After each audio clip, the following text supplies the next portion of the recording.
உங்கள் வீடு தேடி வரும் அரசு. உங்களுடன் ஸ்டாலின். உன்னுடைய ஆட்சியில் தாலிக்கு தங்கம் தராமல் திருமண உதவித்தொகை திட்டத்தை தராமல் தடுத்து நிறுத்திய பாவி. முதலமைச்சராக இருந்த 4.5 ஆண்டுகளில் திருமண நிதி உதவி திட்டத்தை கிடப்பில் போட்டவர் தான் எடப்பாடி பழனிசாமி என அமைச்சர் கோவி செழியன் குற்றம் சாட்டினார். தஞ்சாவூர் மாவட்டம் கும்பகோணத்தில் நடைபெற்ற திமுக பிரச்சார கூட்டத்தில் பேசிய அவர், தற்போது திருமண உதவி திட்டத்தில் பட்டு சேலை தருவதாக இபிஎஸ் தம்பட்டம் அடிப்பதாக விமர்சித்தார். நாங்கள் ஆட்சிக்கு வந்தால் தாலிக்கு தங்கம் தருவதை போல தாலிக்கு தங்கத்தோடு பட்டு புடவை சேர்த்து தருவேன். பழனிசாமி, இப்படி நீ பொய் சொல்லலாமா?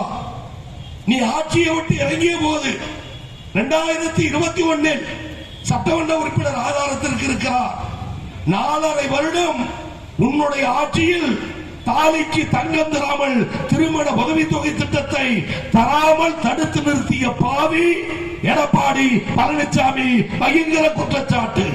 நீ ஆட்சியில் இருந்த போது 4.5 ஆண்டு காலம் திருமண உதவித்தொகை இல்லை. பல லட்சம் மனுக்கள் தூக்கி கிடந்தது. அதைவிட வேடிக்கை, பட்டுப்புடவை தருவேன் என்கிறாயே, தாலிக்கே வழி இல்லாத நீ பட்டுப்புடவையை எப்படி தருவாய்? கூரை ஏறி கோழி பிடிக்க தெரியாத நீ வைகுண்டத்திற்கு வழிகாட்டுவன் என்று சொல்வதை போல் பட்டுப்புடவை தருவேன் என்று பித்தலாட்ட பேச்சு பேசுகிறீர்களே, நியாயம்தானா? தமிழ்நாடு முதலமைச்சர் யோசித்தார். பசி வந்தால் 10 பறக்கும் பச்சிலம் குழந்தை எப்படி படிக்கும் என எண்ணி 38 லட்சம் ஏழை குழந்தைகளுக்கு காலை சிற்றுண்டி திட்டத்தை தந்த ஒப்பற்ற தலைவர் எங்கள் தளபதி மு.க. ஸ்டாலின். எடப்பாடி அவர்களே, நாங்கள் ஆட்சிக்கு வந்தால் காலை சிற்றுண்டி திட்டம் இருக்காது சொல்லிவிட்டு ஓட்டு கேட்க தயாரா?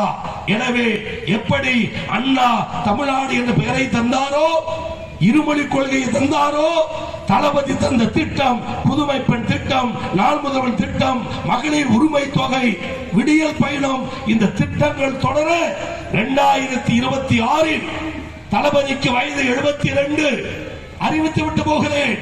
72 7வது முறையும் திராவிட முன்னேற்ற கழக ஆட்சி, 2வது முறையும் தமிழ்நாடு முதலமைச்சர் தளபதி என்று இந்த நிகழ்ச்சியில் சூழலைப்போம் என சொல்லி வாழ்த்துறை வழங்கி நன்றி கூறி முடிக்கிறேன்.